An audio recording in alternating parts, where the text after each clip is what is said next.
Roma empezó siendo una pequeña república y se convirtió a lo largo de más de 600 años en el mayor imperio que jamás se haya conocido. En su apogeo llegó a extenderse desde Londres hasta Bagdad, gracias al que fue el primer ejército profesional. De esta forma, se convirtió en el modelo de la civilización occidental.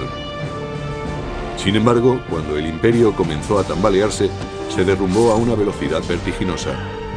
El poderío de Roma solo tardaría 100 años en desvanecerse como el humo, barrido por las invasiones de los bárbaros. ¿Cómo ocurrió algo así? El Imperio Romano, la primera guerra bárbara.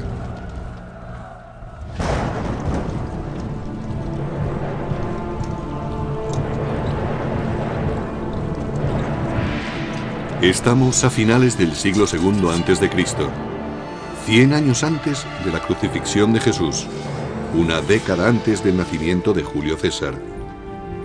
Roma se enfrenta a una transición que cambiará su destino para siempre. Se avecinan tiempos de conquista. Roma había estado expandiéndose con éxito por tierras extranjeras durante alrededor de 150 años. Había derrotado a Cartago en África, su gran enemigo mediterráneo, y empezaba a extenderse por el norte hasta España, aunque estas conquistas resultaron difíciles de mantener.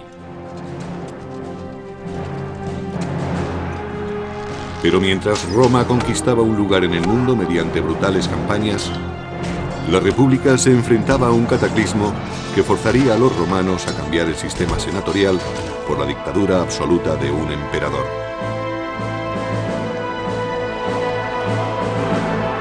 Todo empezó con la primera guerra con los bárbaros.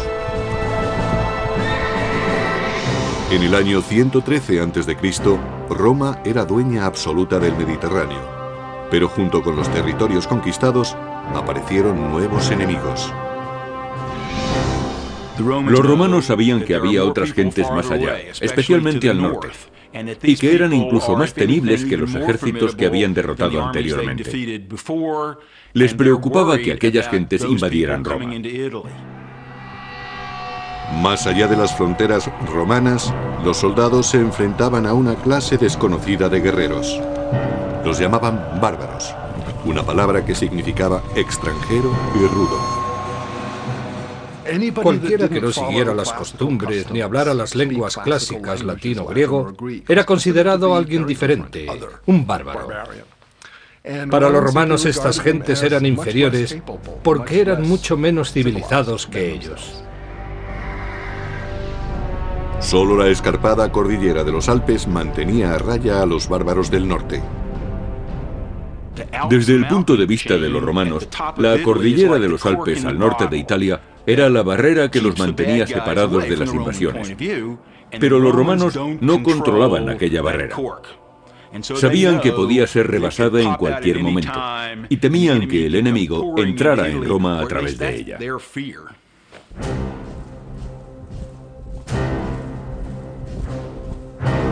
El ejército de Roma hacía guardia contra la amenaza de los bárbaros. Este ejército era una milicia de voluntarios orgullosa de su disciplina, de su entrenamiento y de sus armas. Los soldados romanos de a pie llevaban armadura de metal y cuero, un casco y algo para proteger el pecho. En conjunto, la armadura pesaría entre 25 y 30 kilos, la mitad de su peso corporal. El peso de las conquistas de Roma descansaba sobre los hombros de guerreros endurecidos en combate.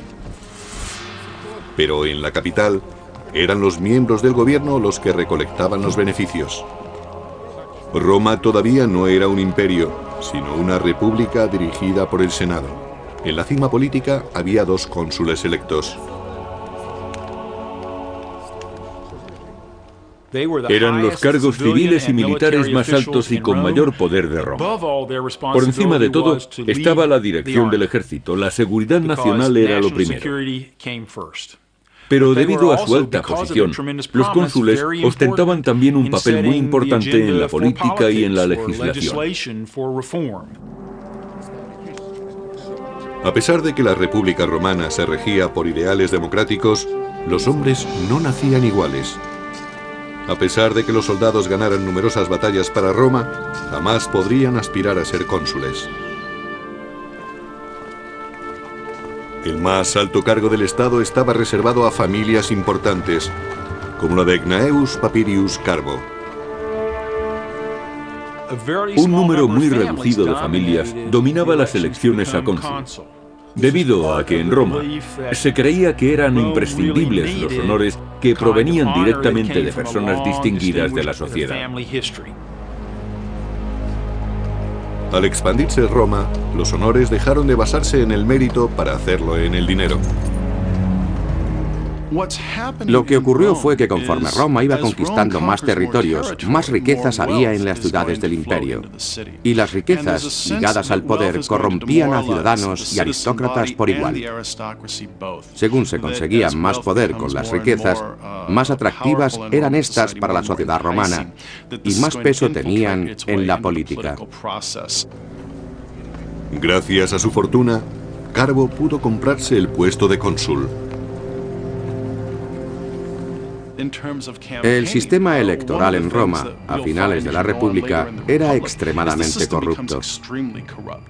Había personas que otorgaban toda clase de prebendas, hacían regalos o simplemente pagaban para conseguir votos.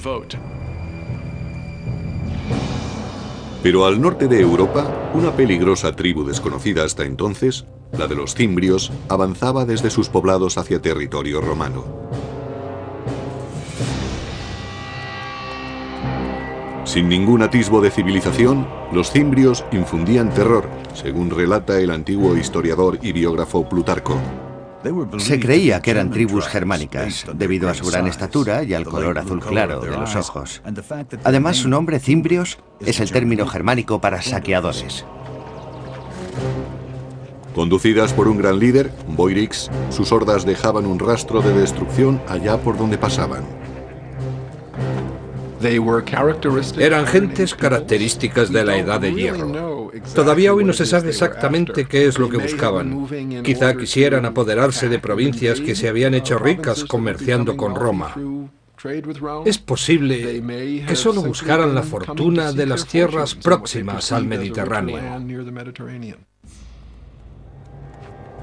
Los cimbrios no eran los únicos a los que atrajo la creciente riqueza de Roma. Más hacia el sur, otras dos tribus bárbaras se unieron a ellos, los teutones y los ambrones.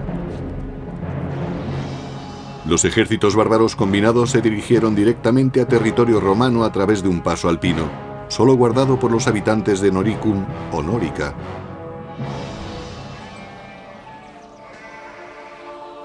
Aunque Nórica no era territorio romano, su proximidad hacía que su gente estuviera fuertemente ligada a la República Romana. Nórica era una región situada en el territorio que ocupa la Austria moderna. Los romanos llamaban a sus habitantes Norici debido al nombre de la región, Noricum. Los Norici controlaban los pasos alpinos.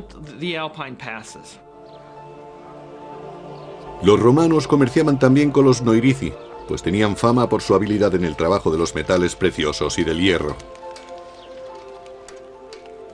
La riqueza de los Norici se basaba fundamentalmente en materias primas tales como oro, plata y sal. La minería de la sal era muy importante en los Alpes. Los romanos necesitaban grandes cantidades de sal para usarla como conservante y requerían ese conservante permanentemente. Los pueblos de Nórica eran una tentación irresistible para los despiadados guerreros cimbrios. No les faltaban armas, por lo que podían iniciar un saqueo en cualquier momento. En el segundo y primer siglo antes de Cristo, los cimbrios tenían espadas, lanzas y escudos.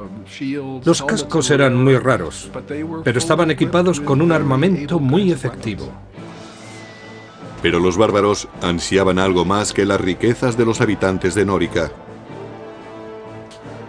Los bárbaros del norte emigraban para conquistar nuevas tierras. Su objetivo no era simplemente realizar una incursión y marcharse. Querían vivir cerca de Roma. Los artesanos de Nórica no tenían ninguna posibilidad contra los guerreros del norte.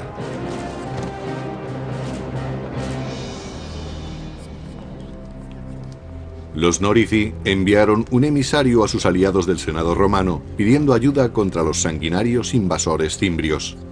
Para ello se dirigieron al aristócrata Carbo, cuyas maniobras políticas habían dado finalmente sus frutos. Ahora ocupaba el puesto de cónsul, el hombre más prestigioso de toda Roma. Carbo ordenó a su ayudante que empezara los preparativos para la guerra. Tenía solo un año para ganar la gloria y la riqueza que da la victoria. Tenía que demostrar sus cualidades de dirigente por medio de un acto viril. Y ese acto viril era hacerse con el éxito en el campo de batalla. Los generales no solo cosechaban para ellos y sus familias, sino para todos los que les seguían.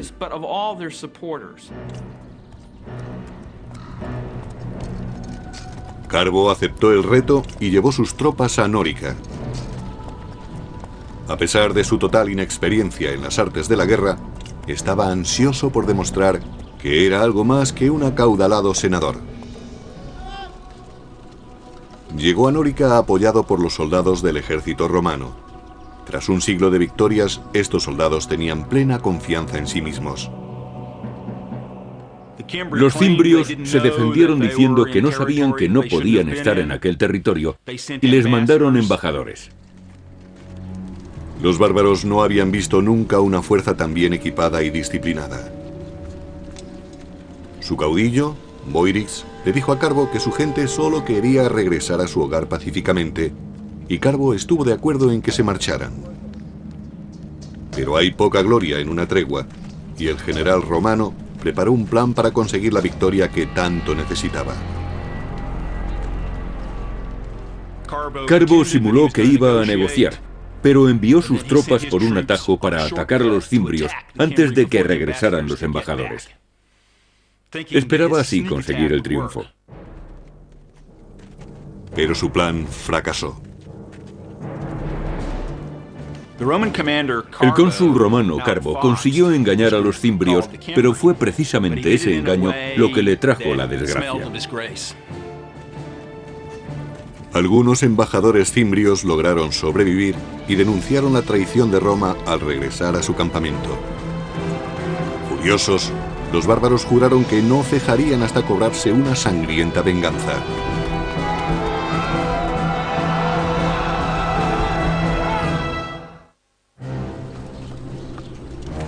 En 113 a.C., el general romano Carbo parlamentó en busca de paz con unos violentos bárbaros, los cimbrios, pero finalmente se retractó y asesinó a sus embajadores.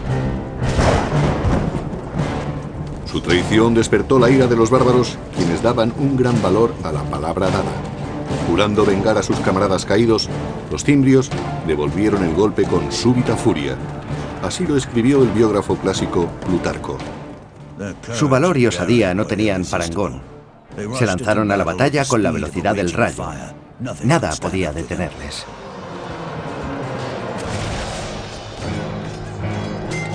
Conducidos por dos caudillos, Boirix de los cimbrios y Teutobocus de los teutones, los bárbaros avanzaron en oleadas incontenibles. Por la arqueología sabemos que disponían de buenas armas, tan buenas como las de los romanos. Hoy sabemos que estaban organizados militarmente, es decir, que la infantería estaba dirigida por oficiales, pero los romanos no se dieron cuenta de ello hasta que fue demasiado tarde. Carbo se encontró repentinamente desprovisto de las comodidades y privilegios de la vida política de Roma. Allí el lenguaje del poder era hablado con sangre y acero. Como cónsul magistrado jefe de la guerra, había fallado miserablemente. Debido a que el cargo de magistrado jefe de la guerra solo duraba un año, quien lo ocupaba solía ser un novato en el campo de batalla. Era frecuente que la dirección de la guerra estuviera en manos de ineptos y que ocasionalmente acabara en un desastre para Roma. La batalla de Nórica fue uno de esos desastres.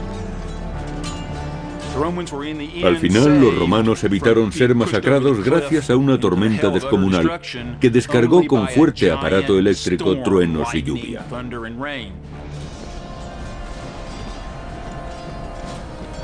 Derribado de su caballo, Carbo trató de huir de aquel caos de muerte. Pero escapó de la batalla solo para suicidarse, pues había caído en desgracia ante Roma y ante los ojos de los dioses. Los dioses salvaron a los romanos, pero solo después de que un gran número de ellos hubiera muerto. Dedujeron que los dioses estaban descontentos con el comportamiento de Roma. A pesar de lo ocurrido, los romanos siguieron creyendo que solo los aristócratas podían conducirlos a la victoria. Los romanos creían que lo antiguo era lo bueno y que lo nuevo era peligroso. Por eso los políticos y líderes preferían personas procedentes de una familia con un amplio historial. A lo largo de la década siguiente, una serie de nobles más arrogantes que capaces dirigieron los ejércitos para proteger la provincia que Roma tenía en las Galias. Se enfrentaron a los bárbaros en Tolosa, Burdigalia y finalmente en Aurasio, ciudades que hoy en día conocemos como Toulouse, Burdeos y Orange. En cada combate, los bárbaros derrotaron completamente a las legiones romanas. Los romanos tenían su propia manera de combatir. En la película Gladiator se muestra una representación perfecta de cuando Roma combatía. Preparaban durante horas el orden de combate y luego se lanzaban al ataque. En contraste, el contraataque de los bárbaros era impredecible y devastador para las filas romanas. Si un soldado de una fila caía abatido, el que estaba detrás de él ocupaba su puesto. Los soldados veían la muerte muy de cerca.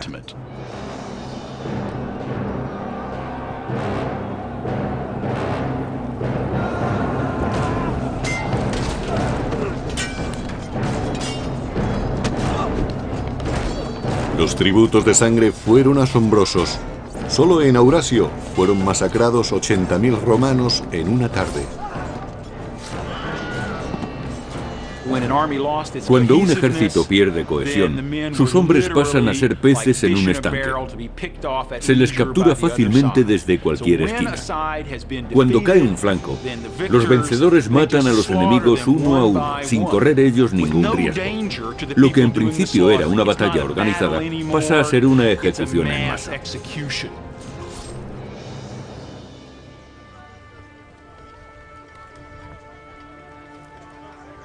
En el año 105 a.C., los cimbrios y sus aliados deseaban algo más que la sangre y el botín de Roma. Algunos miembros del clan habían ido allí a echar raíces. Eran agricultores y comerciaban con sus productos. Vivían en pequeños poblados. Cultivaban trigo, cebada, centeno, avena y mijo, una amplia variedad de cereales. También cultivaban lentejas, garbanzos y habas. El ganado era extremadamente importante. Criaban cerdos, cabras y corderos. La nueva situación alarmaba a los romanos. Para ellos, la amenaza no eran solo los guerreros bárbaros, sino también sus mujeres. La presencia de las mujeres indicaba a los romanos que los invasores habían llegado para asentarse. En otras palabras, eran grupos que llegaban para alterar significativamente la forma de vida romana, amenazando a sus valores fundamentales. Si solo fuera una incursión, no serían más que un grupo de jóvenes a los que podrían manejar fácilmente. Pero si traían a sus mujeres, se trataba de un fenómeno migratorio para establecerse que requería una solución más firme y a largo plazo. Se necesitaba un general que pudiera derrotar a los bárbaros de una vez por todas. El héroe que Roma buscaba desesperadamente emergió en otra frontera problemática a unos 1500 kilómetros, en Numidia, parte de la Argelia actual. Durante 8 largos años, los romanos solo habían experimentado derrotas, hasta ahora. El nombre del Salvador era Mario. Con arrojo e inteligencia, aplastó a los ejércitos numidios del pérfido rey Yugurta.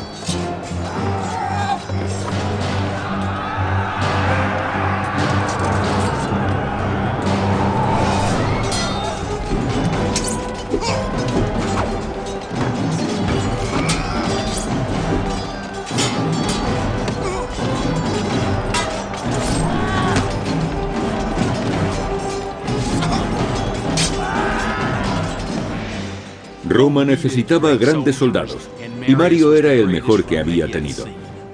Era un gran jefe, sabía elegir el momento y lugar adecuados para presentar combate y cómo ganarse la lealtad y el afecto de sus soldados. Cavaba trincheras junto a ellos. Comía la misma comida y estaba en mejor forma que ellos, aun siendo los soldados mejor preparados del mundo. Y lo hacía con naturalidad, pues Mario no era ningún aristócrata y hablaba con orgullo de sus orígenes humildes.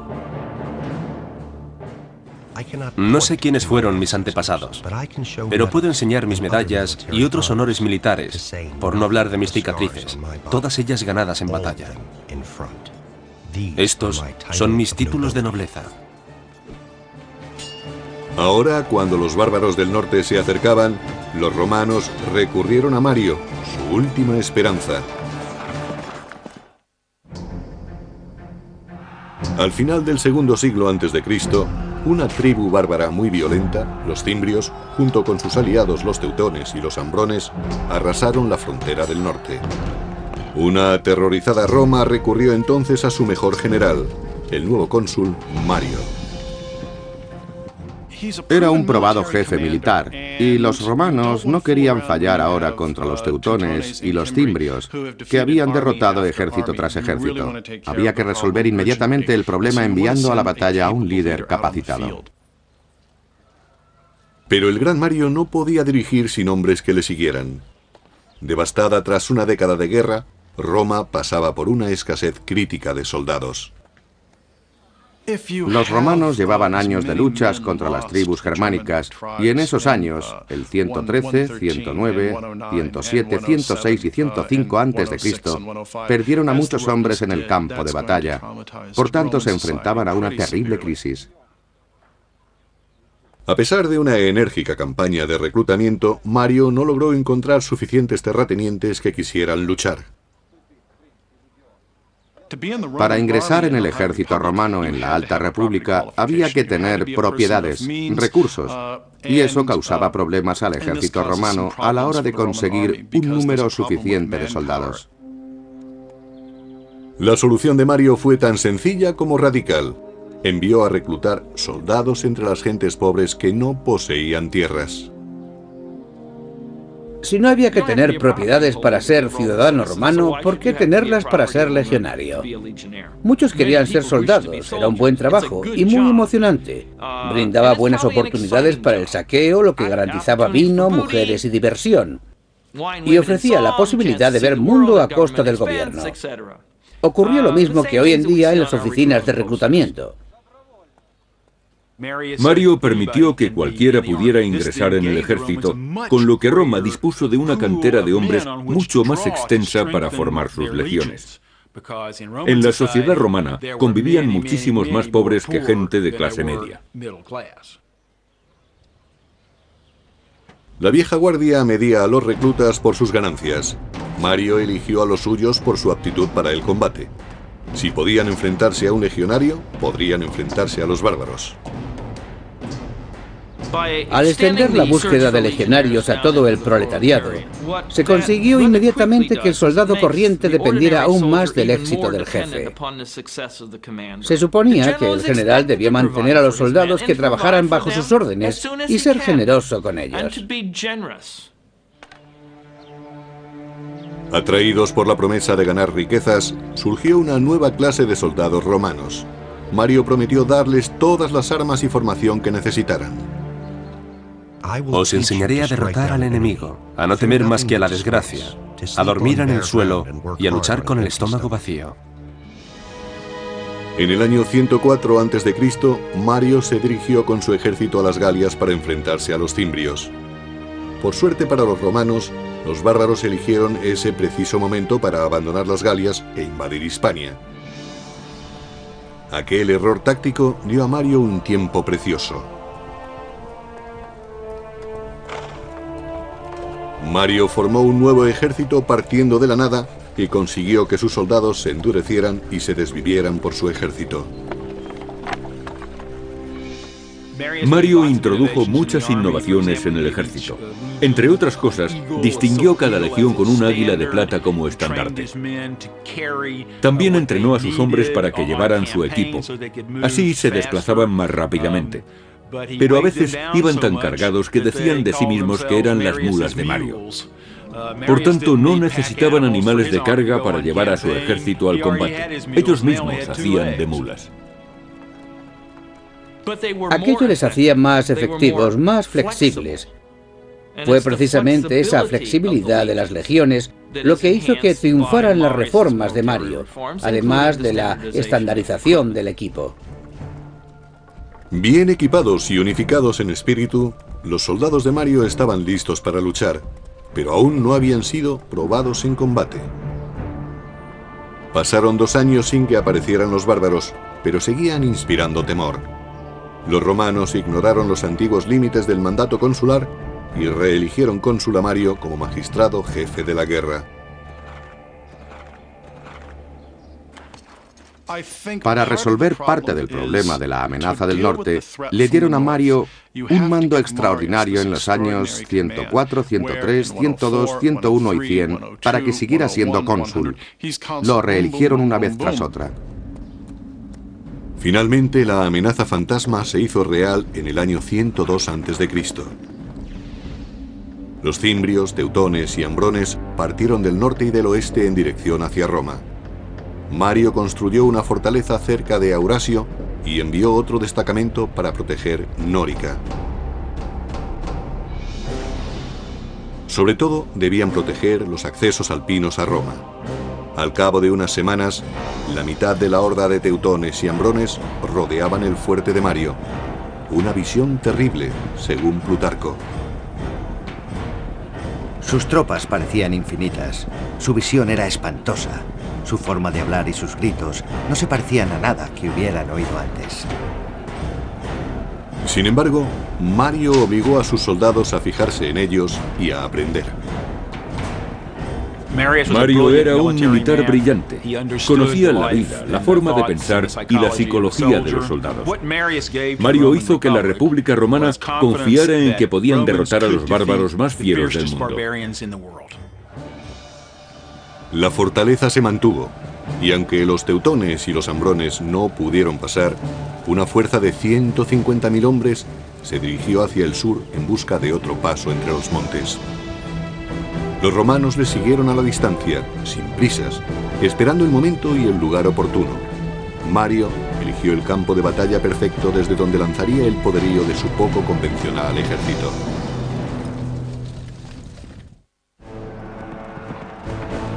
En el año 102 a.C., miles de bárbaros se dirigían a Roma. El gran general romano Mario persiguió a los teutones y ambrones mientras trataban de encontrar un paso entre los Alpes.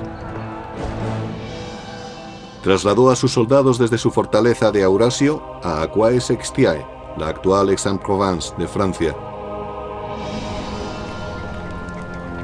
Allí, Mario ordenó a sus hombres que acamparan, tras elegir cuidadosamente su posición. El campamento romano era una pieza singular de su maquinaria militar. Preferentemente debía estar situado en un alto para observar las maniobras del enemigo.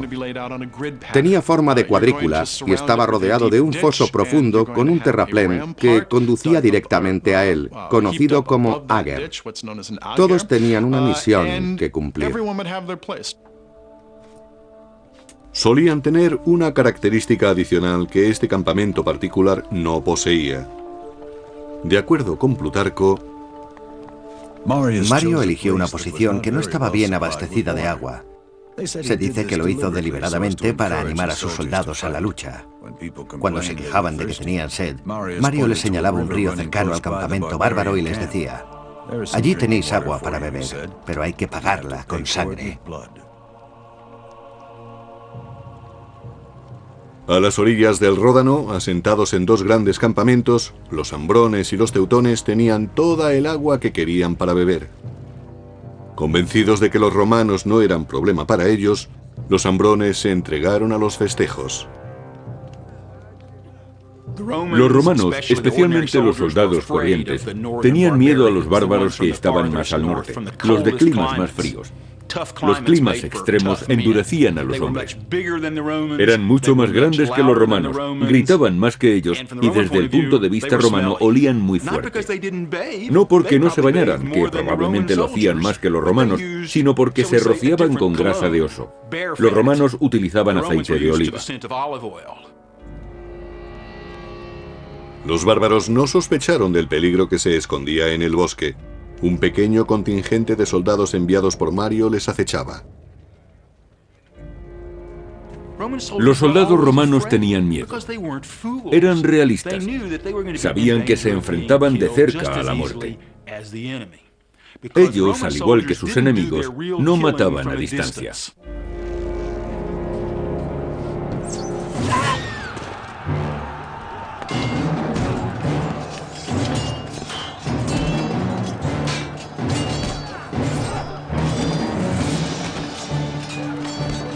Las mulas de Mario se lanzaron al ataque, pero los bárbaros acudieron rápidamente en masa para contraatacar. Cuando la derrota parecía cernirse sobre los romanos, Mario mandó refuerzos. Los romanos empujaron a los ambrones hacia su campamento, donde la batalla tomó un extraño rumbo. Así lo explicaba Plutarco. Aparecieron mujeres armadas con espadas y hachas, profiriendo los gritos más horribles. Se lanzaron al combate, y aunque sus cuerpos resultaran acuchillados, seguían luchando hasta el final con un espíritu inquebrantable. Las mujeres bárbaras siempre iban al campo de batalla. Algunas veces, en vez de luchar, empujaban los carros detrás de los hombres. Para impedir que se retiraran, los bloqueaban. Las mujeres tenían tal sentido del honor y de la libertad que creían que era mejor morir luchando que escapar.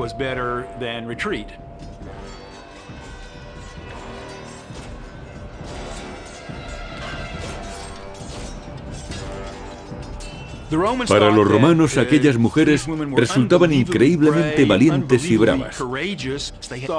Creían que los bárbaros aceptaban los mayores riesgos al traer a sus familias al campo de batalla. Lo arriesgaban todo a una jugada. Su lema era vencer o morir, y eso incluye a todos, hombres, mujeres, niños y recién nacidos. Pero los romanos también tenían algo que proteger, su tierra y su honor. Con las artes que Mario les había enseñado, consiguieron su primera victoria contra los invasores germánicos en más de una década.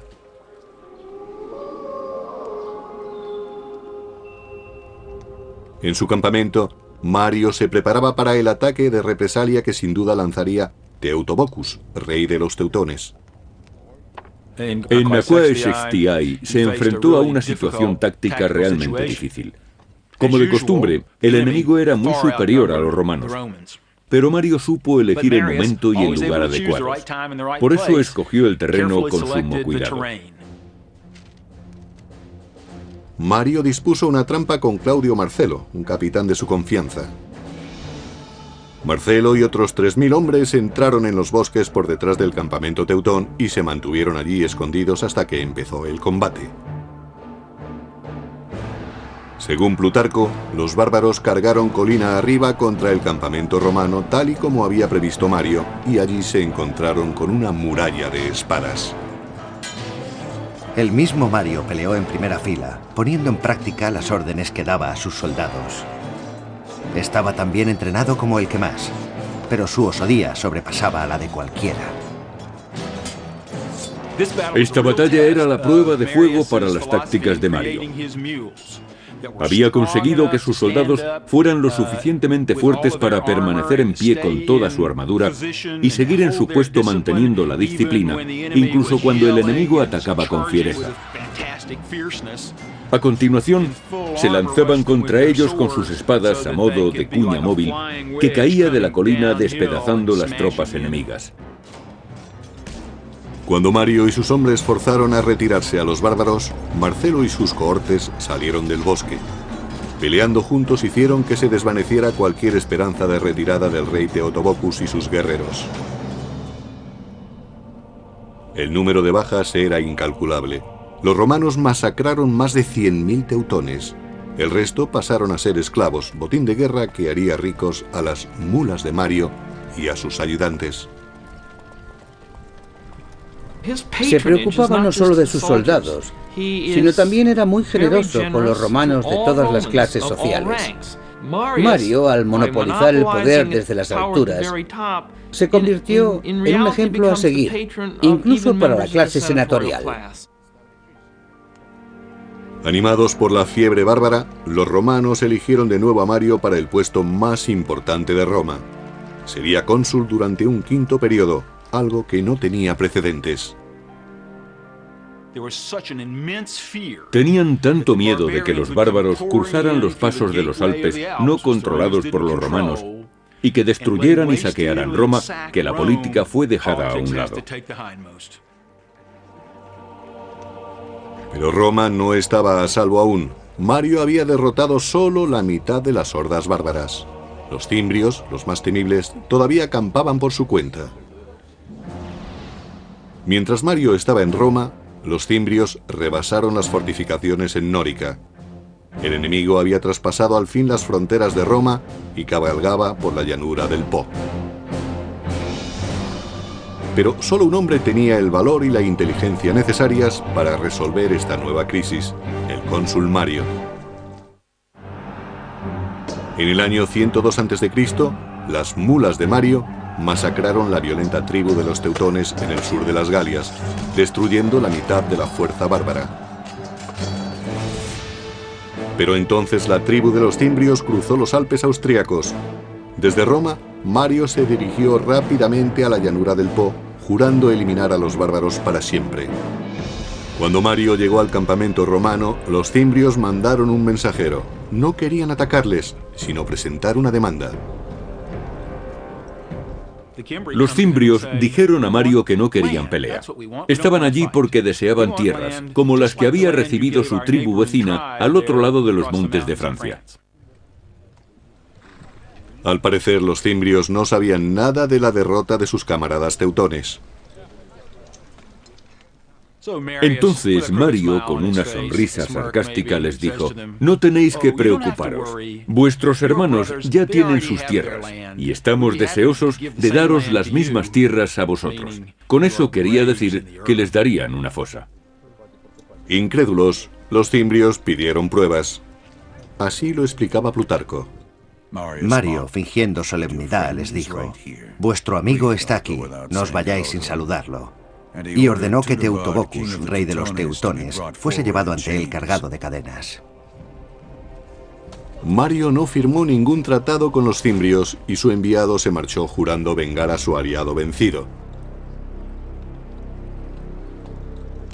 A pesar de la reciente victoria de Mario contra los bárbaros, los romanos seguían en franca inferioridad numérica frente a los guerreros del norte. Con una batalla en perspectiva, el gran general ordenó sacrificar un animal. Los romanos siempre hacían un sacrificio antes de entrar en combate, para saber si los dioses estaban de acuerdo con su plan bélico. Eso no garantizaba la victoria, pero les daba esperanzas. Los romanos creían seriamente en los presagios. La fe de los romanos era su escudo frente a la abrumadora superioridad del enemigo. Al término del siguiente día se produciría un sacrificio de sangre y esa sangre estaría en manos de los dioses. Mario examinó las entrañas del carnero buscando un signo y encontró que los cielos le favorecían.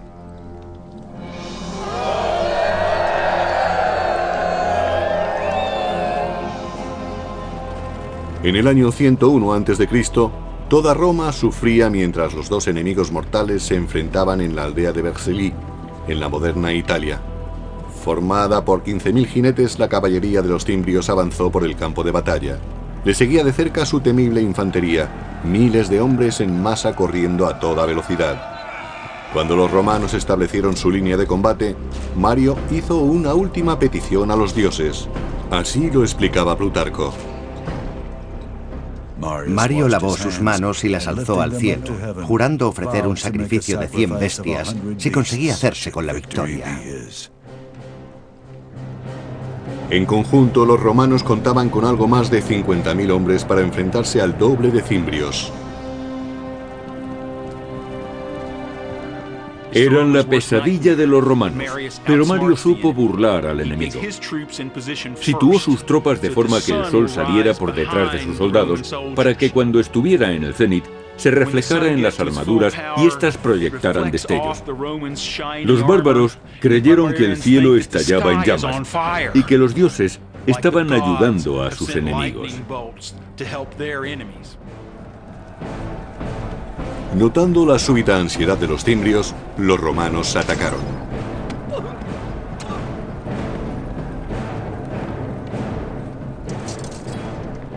Los romanos tenían honderos y arqueros, pero la infantería era su principal fuerza de combate. Eran hombres que no flaqueaban ni al ver la sangre ni al escuchar los gemidos de los que morían. No podían saber a quién tenían detrás o a su lado porque llevaban casco. Apenas sí podían ver lo que tenían por delante. Necesitaban un valor y una voluntad extraordinarios para sobreponerse al miedo. En Vercelli, los romanos mataron a 120.000 cimbrios y, lo que es más importante, acabaron con los temores que habían amenazado a Roma durante 13 años.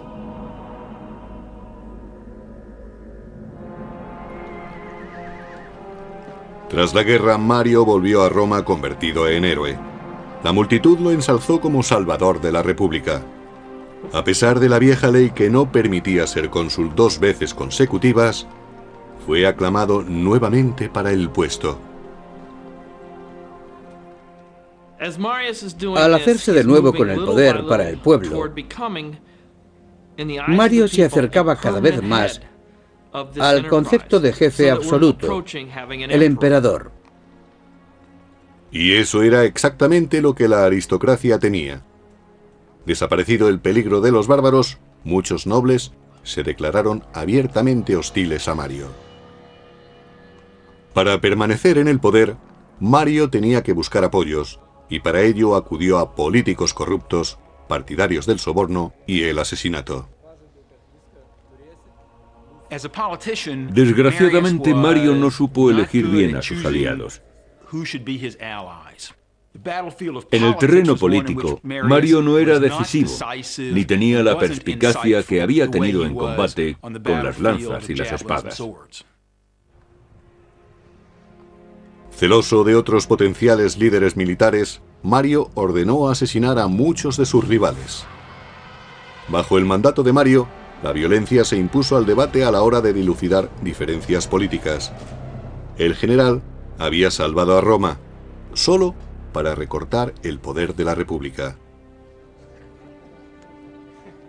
Sin embargo, Mario nunca perdió el afecto popular. En el año 86 a.C., poco antes de su muerte, le volvieron a elegir para un extraordinario 7º mandato consular. Dejó un legado de poder en manos de los militares y un legado de apoyo popular para el hombre que ostentara ese poder. Supuso un punto de inflexión que cambiaría el equilibrio de poder. En lugar de controlar el sistema consular entre varias familias, lo haría un único jefe militar. A partir de ese momento, el poder del dinero y el respaldo popular serían usados tanto como apoyo como para amenazar a los enemigos políticos. Y eso, al final, acabó convirtiéndose en un problema para la gobernabilidad de Roma. Cuando el imperio comenzaba a deslizarse lentamente hacia la dictadura, Roma entraría en un periodo de injusticia política y en una guerra de la que jamás se libraría.